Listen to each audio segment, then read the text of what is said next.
परम सत्कारयोग गुरु प्यारी साध संगत जीओ, प्यार सहित गुरु फतेह नाल सांझ पाओ अते आखो वाहिगुरु जी का खालसा वाहिगुरु जी की फतेह।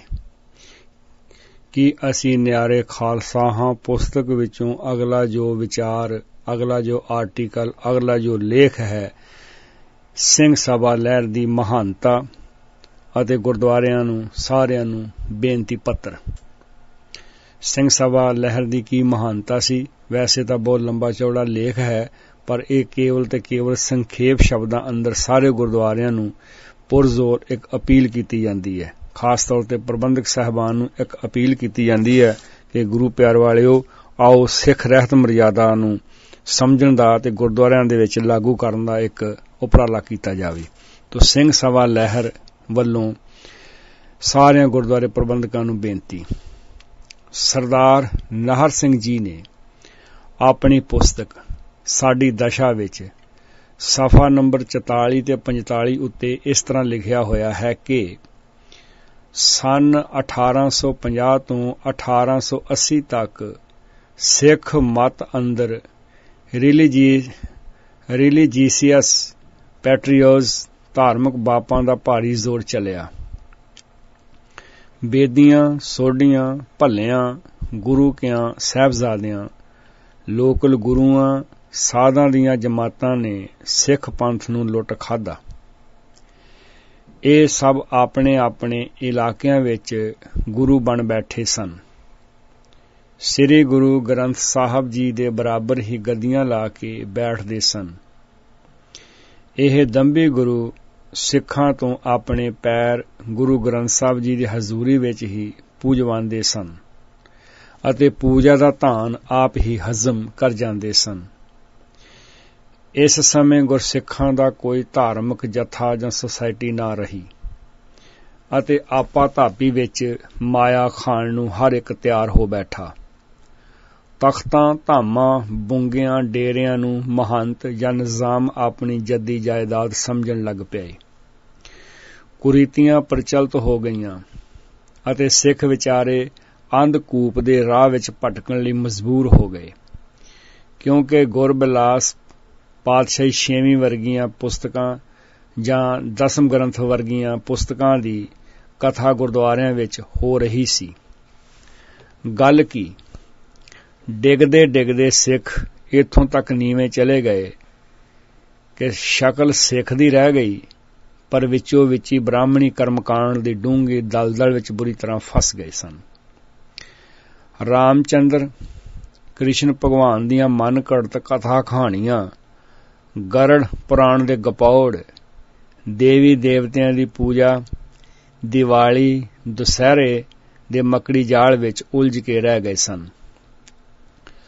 विआह शादियां दियां रस्मां, जमना मरना, गल की हर प्रकार दी रस्म निभाउण लई ब्राह्मण दे कर्मों रहम ते सिख रह गए। धौण नीवी सुट के साऊ पुत वांग ब्राह्मण दी हर चाल विच सिख फसदे गए। समय दी नब्ज पहचाणदिआं सिख समाज विच सुधार दीआं लहरां उठीआं। उन्हां विच निरंकारी नामधारी लहर दा जिक्र करना बनदा है। निरंकारी लहर ने आनंद कारज दी मर्यादा नूं अग्नि दे फेरिਆਂ ਤੋਂ मुक्त कराया, जद कि नामधारी लहर ने सादा जीवन, सच्चा आचरण ते किरत वर्गियां हकीकतां ते तनो मनो हो के जोर दिता। समय अनुसार ये दोवें लहरां हौली हौली खत्म होण दे किनारे पहुंच के दम तोड़ गईयां। 9 फरवरी 1952 नूं अमरीकन प्रेसबाइटेरियन नूं सरकारी कर्मचारियां ने बुला के चर्च एसोसीएशन दी नींह रखी। 3 वरियां विच 375 पिंडां विचों 27,000 ईसाई बन गए। 1862 ਤੋਂ ਲੈ ਕੇ 1881 ਦੇ ਵਿੱਚ ਸਿੱਖਾਂ ਦੀ ਗਿਣਤੀ 1 ਕਰੋੜ ਤੋਂ ਘਟ ਕੇ 18,53,428 रह गई सी। गिनती है नेड़े तेड़े, कोई 17 ਲੱਖ दसदा, कोई 15 ਲੱਖ दसदा, है नेड़े तेड़े। ਇਨ੍ਹਾਂ ਸਾਰੇ ਹਾਲਾਤਾਂ ਨੂੰ ਮੁੱਖ ਰੱਖਦਿਆਂ ਡਿੱਗ ਚੁੱਕੀ ਸਿੱਖ ਕੌਮ ਦੀ ਸ਼ਾਖ ਨੂੰ ਬਚਾਉਣ ਲਈ, ਨਵੇਂ ਸਿਰੇ ਤੋਂ ਸਵਾਰਨ ਲਈ ਪੰਥ ਦੇ ਵਿੱਚ ਕੁਝ ਰੂਹਾਂ ਨੇ ਜਨਮ ਲਿਆ। ਭਾਵ ਪ੍ਰੋਫੈਸਰ ਗੁਰਮੁਖ ਸਿੰਘ, ਗਿਆਨੀ ਦਿੱਤ ਸਿੰਘ ਜੀ, ਭਾਈ ਜਵਾਹਰ ਸਿੰਘ ਜੀ ਨੇ 94 ਸਿੱਖਾਂ ਨੂੰ ਨਾਲ ਲੈ ਕੇ 30 ਜੁਲਾਈ 1873 ਨੂੰ ਇੱਕ ਵੱਡਾ ਇਕੱਠ ਕਰਕੇ ਸਿੰਘ ਸਭਾ ਲਹਿਰ ਦਾ ਬਿਗਲ ਵਜਾ ਦਿੱਤਾ। ਇਸ ਦੇ ਉਦੇਸ਼ ਕੀ ਸਨ? ਭੇਖੀ ਸਾਧਾਂ ਦੇ ਟੋਲਿਆਂ, ਡੇਰਾਵਾਦ, ਮਹੰਤਗੀਰੀ ਤੇ ਬ੍ਰਾਹਮਣੀ ਸਰਾਲ ਦੇ ਤਿੱਖੇ ਦੰਦਾਂ ਤੋਂ ਸਿੱਖ ਕੌਮ ਨੂੰ ਬਚਾਉਣਾ, ਪੰਜਾਬੀ ਬੋਲੀ ਵਿੱਚ ਸਾਹਿਤ ਪੈਦਾ ਕਰਨਾ, ਸਿੱਖਾਂ ਨੂੰ ਧਾਰਮਿਕ ਤੇ ਵਿਹਾਰਕ ਵਿਦਿਆ ਦੇਣ ਦਾ ਯਤਨ ਕਰਨਾ, ਅਨਮਤ ਜਾਂ ਮਨ ਵਿੱਚ ਘੁਲ ਮਿਲ ਰਹੇ ਸਿੱਖਾਂ ਨੂੰ ਇਸ ਪਾਸਿਓਂ ਰੋਕ ਕੇ ਪੱਕੇ ਸਿੱਖ ਬਣਾਉਣਾ, ਵੇਲੇ ਦੀ ਅੰਗਰੇਜ਼ੀ ਹਕੂਮਤ ਦਾ ਬਿਨਾਂ ਵਿਰੋਧ ਕੀਤੇ ਸਿੱਖ ਧਰਮ ਦੇ ਪ੍ਰਚਾਰ ਦੀਆਂ ਜੜ੍ਹਾਂ ਨੂੰ ਪਤਾਲ ਵਿੱਚ ਲਾਉਣਾ। ਪੁਜਾਰੀਵਾਦ ਨੇ ਇਸ ਦਾ ਤਗੜਾ ਵਿਰੋਧ ਕੀਤਾ ਤੇ ਪੰਥ ਵਿੱਚੋਂ ਇਨ੍ਹਾਂ ਹੀਰਿਆਂ ਨੂੰ ਛੇਕਣ ਵਰਗੀਆਂ ਕੋਝੀਆਂ ਕਾਰਵਾਈਆਂ ਵੀ ਕੀਤੀਆਂ ਗਈਆਂ। ਨਿਰਸੰਦੇਹ ਇਸ ਸਿੰਘ ਸਭਾ ਲਹਿਰ ਦੇ ਨਵੇਂ ਸਿਰੇ ਤੋਂ ਸਿੱਖ ਕੌਮ ਵਿੱਚ ਜਾਗਰਤੀ ਲਿਆਂਦੀ। ਸਾਂਝੀਵਾਲਤਾ ਦੇ ਉਦੇਸ਼ ਸਾਹਮਣੇ ਰੱਖ ਕੇ ਗੁਰਦੁਆਰਿਆਂ ਦੇ ਨਾਂ ਵੀ ਸਿੰਘ ਸਭਾ ਰੱਖੇ ਗਏ। ਮੌਜੂਦਾ ਤੇਜ਼ ਤਰਾਰ ਵਿਗਿਆਨਕ ਦੇ ਯੁੱਗ ਵਿੱਚ ਵੀ ਵੱਡਾ ਹੰਭਲਾ ਮਾਰ ਕੇ ਅਜਿਹੀ ਸੁਧਾਰ ਲਹਿਰ ਪੈਦਾ ਕਰਨ ਦੀ ਲੋੜ ਹੈ ਤਾਂ ਜੋ ਸਿੱਖੀ ਪ੍ਰਚਾਰ ਦੀਆਂ ਉਹਨਾਂ ਪਰੰਪਰਾਵਾਂ ਨੂੰ ਬਰਕਰਾਰ ਰੱਖਿਆ ਜਾਏ ਜਿਨ੍ਹਾਂ ਆਦਰਸ਼ਾਂ ਨੂੰ ਮੁੱਖ ਰੱਖ ਕੇ ਸਿੰਘ ਸਭਾਵਾਂ ਹੋਂਦ ਵਿੱਚ ਆਈਆਂ।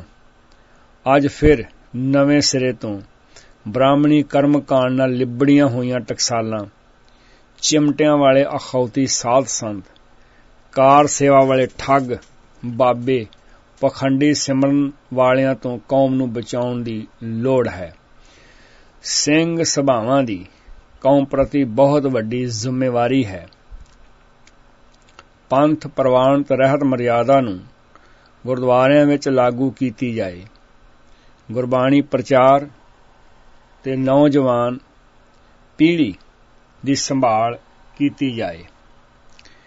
ਦੇਖਣ ਵਿੱਚ ਆ ਰਿਹਾ ਹੈ ਕਿ ਸਿੰਘ ਸਭਾਵਾਂ ਦੀਆਂ ਸਟੇਜਾਂ ਦੀ ਅੱਜ ਦੁਰਵਰਤੋਂ ਹੋ ਰਹੀ ਹੈ।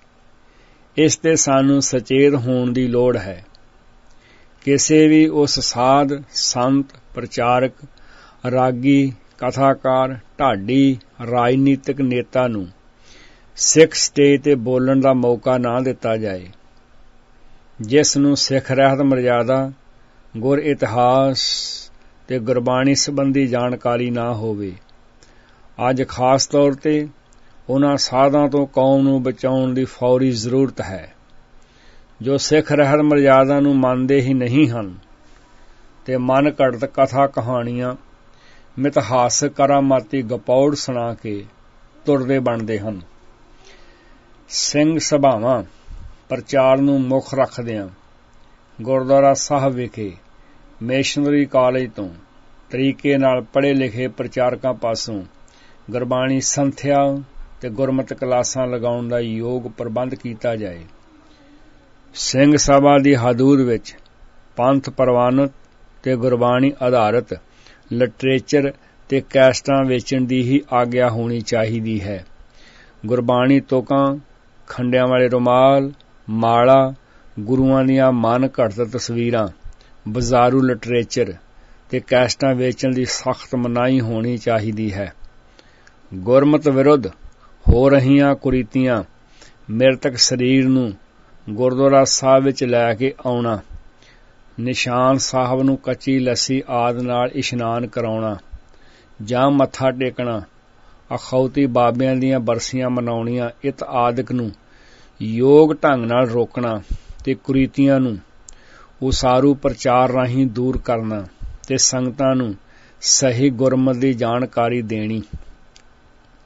ਪੱਕੇ ਤੌਰ ਤੇ ਬੱਚਿਆਂ ਦੀਆਂ ਪੰਜਾਬੀ ਵਿੱਚ ਗੁਰਮਤਿ ਸਿਧਾਂਤ ਅਨੁਸਾਰ ਗੁਰਮਤ ਸੰਗੀਤ ਕਲਾਸਾਂ ਲਗਾਉਣ ਦਾ ਢੁਕਵਾਂ ਪ੍ਰਬੰਧ ਹੋਣਾ ਚਾਹੀਦਾ ਹੈ ਤੇ ਗੁਰਬਾਣੀ ਲਿਟਰੇਚਰ ਨੂੰ ਵਾਜਬ ਕੀਮਤਾਂ ਤੇ ਘਰ ਘਰ ਪਹੁੰਚਾਉਣ ਦਾ ਪ੍ਰਬੰਧ ਕਰਨਾ ਚਾਹੀਦਾ ਹੈ। ਰਸਮੀ ਆਖੰਡ ਪਾਠ, ਸੁਖਮਨੀ ਸਾਹਿਬ ਦੇ ਪਾਠ, ਸਿਮਰਨ ਦੀ ਥਾਂ ਤੇ ਗੁਰਬਾਣੀ ਦੀ ਲੋਹ ਵਿੱਚ ਆਧੁਨਿਕ ਯੁੱਗ ਨੂੰ ਮੁੱਖ ਰੱਖਦਿਆਂ ਗੁਰਮਤ ਸੈਮੀਨਾਰ ਕਰਵਾ ਕੇ ਸ਼ਬਦ ਦੀ ਵਿਚਾਰ ਰਾਹੀਂ ਸੰਗਤ ਨੂੰ ਭਰਮ ਭੁਲੇਖਿਆਂ ਤੋਂ ਮੁਕਤ ਕਰਾਉਣਾ ਚਾਹੀਦਾ ਹੈ। ਦੇਸ਼ ਵਿੱਚ ਹੀ ਨਹੀਂ ਸਗੋਂ ਸੰਸਾਰ ਪੱਧਰ ਤੇ UK, USA ਤਥਾ ਸਾਰਿਆਂ ਮੁਲਕਾਂ ਦੀਆਂ ਸਿੰਘ ਸਭਾਵਾਂ ਦਾ ਆਪੋ ਆਪਣਾ ਇੱਕ ਸਥਾਨ ਹੈ ਔਰ ਸਿੱਖ ਪੰਥ ਲਈ ਇੱਕ ਇਨ੍ਹਾਂ ਸਿੰਘ ਸਭਾਵਾਂ ਦਾ ਬੜਾ ਵੱਡਾ ਯੋਗਦਾਨ ਹੈ। ਇਸ ਨੇ ਸਿੱਖੀ ਦੇ ਪ੍ਰਚਾਰ ਖੇਤਰ ਵਿੱਚ ਬਹੁਤ ਵੱਡਾ ਯੋਗਦਾਨ ਪਾਇਆ ਹੈ। ਬਾਕੀ ਗੁਰਦੁਆਰਿਆਂ ਨੇ ਵੀ ਇਨ੍ਹਾਂ ਤੋਂ ਸਮੇਂ ਸਿਰ ਸੇਧ ਲਈ ਹੈ। ਜਿੱਥੇ ਸਿੰਘ ਸਭਾਵਾਂ ਇਸ ਵੇਲੇ ਤਨੋ ਮਨੋ ਗੁਰਮਤ ਪ੍ਰਚਾਰ ਲਈ ਜ਼ੋਰ ਲਗਾ ਰਹੀਆਂ ਹਨ, ਉੱਥੇ ਇੱਕ ਨਿਮਰਤਾ ਸਹਿਤ ਬੇਨਤੀ ਕੀਤੀ ਜਾਂਦੀ ਹੈ ਕਿ ਨਾਮ ਧਰੀਕ ਚਿਮਟਿਆਂ ਵਾਲੇ ਸਾਧ ਸੰਤ ਅਖੌਤੀ ਪ੍ਰਚਾਰਕਾਂ ਨੂੰ ਸਟੇਜ ਤੇ ਬੋਲਣ ਦਾ ਸਮਾਂ ਨਾ ਦਿੱਤਾ ਜਾਏ। ਜੋ ਕਰਮਕਾਂਡ ਤੇ ਬ੍ਰਾਹਮਣੀ ਮੱਤ ਦਾ ਪ੍ਰਚਾਰ ਕਰਕੇ ਗੁਰਮਤ ਪ੍ਰਚਾਰ ਨੂੰ ਹੀ ਮੁੱਖ ਰੱਖਿਆ ਜਾਏ। ਸਿੱਖ ਸਮਾਜ ਵਿੱਚ ਆ ਰਹੀਆਂ ਕੁਰੀਤੀਆਂ ਨੂੰ ਜੜੋਂ ਪੁੱਟਿਆ ਜਾਏ। ਇੱਕ ਵਾਰ ਫਿਰ ਸਿੰਘ ਸਭਾ ਲਹਿਰ ਨੂੰ ਚਲਾਇਆ ਜਾਏ। ਆਸ ਹੈ ਕਿ ਉਪਰੋਕਤ ਬੇਨਤੀਆਂ ਵੱਲ ਧਿਆਨ ਜ਼ਰੂਰ ਦਿੱਤਾ ਜਾਏਗਾ। ਅਸੀਂ ਸਭ ਧੰਨਵਾਦੀ ਹੋਵਾਂਗੇ। ਮਾਰਚ 2006 ਨੂੰ ਵੀਰ Gurvinder Singh ji, Guru Nanak mission international Germany ਵਾਲਿਆਂ ਨੇ ਆਪਣੇ ਸਾਥੀਆਂ ਨਾਲ ਮਿਲ ਕੇ ਜਰਮਨ ਵਿੱਚ ਗੁਰਮਤ ਪ੍ਰਚਾਰ ਫੇਰੀ ਦਾ ਪ੍ਰੋਗਰਾਮ ਬਣਾਇਆ, ਜੋ ਕਿ ਇਹ ਮੇਰੀ ਜਰਮਨ ਦੀ ਦੂਸਰੀ ਫੇਰੀ ਸੀ। ਉਹ ਪੰਥ ਦਾ ਮਨੋਂ ਦਰਦ ਰੱਖਦੇ ਹਨ। ਉਹਨਾਂ ਦੀਆਂ ਗੁਰਮਤ ਪ੍ਰਤੀ ਬੜੀਆਂ ਪਿਆਰੀਆਂ ਕਵਿਤਾਵਾਂ ਹਨ। ਉਹਨਾਂ ਵਿੱਚੋਂ ਕੁਝ ਸਤਰਾਂ ਉਹਨਾਂ ਦੇ ਦਿਲ ਦੀ ਜੋ ਵੇਦਨਾ ਹੈ, ਪੰਥ ਪ੍ਰਤੀ ਜੋ ਭਾਵਨਾ ਹੈ, ਉਹ ਬੜੀ ਕਮਾਲ ਦੀ ਹੈ। ਉਹਨਾਂ ਦੀਆਂ ਦੋ ਲਾਈਨਾਂ ਮੈਂ ਆਪ ਸੰਗਤ ਨਾਲ ਸਾਂਝੀਆਂ ਕਰਕੇ ਤੇ ਫਤਿਹ ਬੁਲਾਉਂਦਾ ਹਾਂ। ਗਲੀ ਗਲੀ ਅੰਦਰ ਬਣਿਆ ਗੁਰਦੁਆਰਾ, ਗਲੀ ਗਲੀ ਅੰਦਰ ਬਣਿਆ ਗੁਰਦੁਆਰਾ, ਕਰਮ ਕੰਡਾਂ ਦੀ ਪਈ ਦਵਾਈ ਹੋਈ ਹੈ। ਗਲੀ ਗਲੀ ਅੰਦਰ ਬਣਿਆ ਗੁਰਦੁਆਰਾ, ਕਰਮ ਕਾਂਡਾਂ ਦੀ ਪਈ ਦੁਹਾਈ ਹੋਈ ਹੈ। ਮੱਥਾ 10 ਥਾਵਾਂ ਤੇ ਰਗੜੀ ਰਗੜਾਈ ਜਾਂਦੇ, ਪਰ ਗੱਲ ਗੁਰੂ ਦੇ ਅਦਬ ਦੀ ਮੁਕਾਈ ਹੋਈ ਹੈ। ਮੱਥਾ 10 ਥਾਵਾਂ ਤੇ ਰਗੜੀ ਰਗੜਾਈ ਜਾਂਦੇ, ਪਰ ਗੱਲ ਗੁਰੂ ਦੇ ਅਦਬ ਦੀ ਮੁਕਾਈ ਹੋਈ ਹੈ। ਬਾਣੀ ਰਚੀ ਸੀ ਗੁਰਾਂ ਜੀਵਨ ਜਾਚ ਦੇ ਲਈ, ਅਸਾਂ ਮੰਤਰਾਂ ਤੋਂ ਛੋਟੀ ਬਣਾਈ ਹੋਈ ਹੈ। ਬਾਣੀ ਰਚੀ ਸੀ ਗੁਰਾਂ ਜੀਵਨ ਜਾਚ ਦੇ ਲਈ, ਅਸਾਂ ਮੰਤਰਾਂ ਤੋਂ ਛੋਟੀ ਬਣਾਈ ਹੋਈ ਹੈ। ਅਖੰਡ ਪਾਠ ਤੇ ਕੋਈ ਸੁਖਮਨੀ ਦਾ ਪਾਠ ਸੁਖੇ, ਅਖੰਡ ਪਾਠ ਤੇ ਕੋਈ ਸੁਖਮਨੀ ਦਾ ਪਾਠ ਸੁਖੇ। ਪ੍ਰਬੰਧਕਾਂ ਗੁਰਦੁਆਰਾ ਦੁਕਾਨ ਬਣਾਈ ਹੋਈ ਹੈ, ਪ੍ਰਬੰਧਕਾਂ ਗੁਰਦੁਆਰਾ ਦੁਕਾਨ ਬਣਾਈ ਹੋਈ ਹੈ। ਗੁਰਵਿੰਦਰ ਸਿੰਘਾ ਗੱਲ ਕਰੇ ਨਾ ਗੁਰੂ ਸਿਧਾਂਤ ਦੀ ਕੋਈ, ਫੋਕੀ ਸ਼ਰਧਾ ਹੀ ਮਨੀ ਟਿਕਾਈ ਹੋਈ ਹੈ। ਗੁਰਵਿੰਦਰ ਸਿੰਘਾ ਗੱਲ ਕਰੇ ਨਾ ਗੁਰੂ ਸਿਧਾਂਤਾਂ ਦੀ ਕੋਈ, ਫੋਕੀ ਸ਼ਰਧਾ ਹੀ ਮਨੀ ਟਿਕਾਈ ਹੋਈ ਹੈ। ਅੱਜ ਸਾਨੂੰ ਫੌਰੀ ਤੌਰ ਤੇ ਲੋੜ ਹੈ ਕਿ ਫਿਰ ਸਿੰਘ ਸਭਾ ਲਹਿਰ ਇੱਕ ਪੈਦਾ ਕੀਤੀ ਜਾਵੇ, ਜੋ ਸਾਡੇ ਸਮਾਜ ਵਿੱਚ, ਸਾਡੀ ਕੌਮ ਦੇ ਵਿੱਚ ਕੁਰੀਤੀਆਂ ਆ ਗਈਆਂ ਹਨ, ਉਹਨਾਂ ਕੁਰੀਤੀਆਂ ਨੂੰ ਦੂਰ ਕਰਕੇ ਪੰਥ ਪ੍ਰਵਾਨਤ ਸਿੱਖ ਰਹਿਤ ਮਰਜ਼ਾਦਾ ਉਹ ਗੁਰਦੁਆਰਿਆਂ ਵਿੱਚ ਲਾਗੂ ਹੋਵੇ, ਸਾਡੇ ਰੋਜ਼ਮਰਰਾ ਜੀਵਨ ਦੇ ਵਿੱਚ ਵੀ ਲਾਗੂ ਹੋਵੇ। ਤਾਂ ਅਸੀਂ ਨਿਆਰੇ ਖਾਲਸਾ ਰਹਿ ਸਕਦੇ ਹਾਂ। ਭੁੱਲਾਂ ਚੁੱਕਾਂ ਦੀ ਖਿਮਾ ਪਿਆਰਿਓ। ਵਾਹਿਗੁਰੂ ਜੀ ਕਾ ਖਾਲਸਾ, ਵਾਹਿਗੁਰੂ ਜੀ ਕੀ ਫਤਿਹ।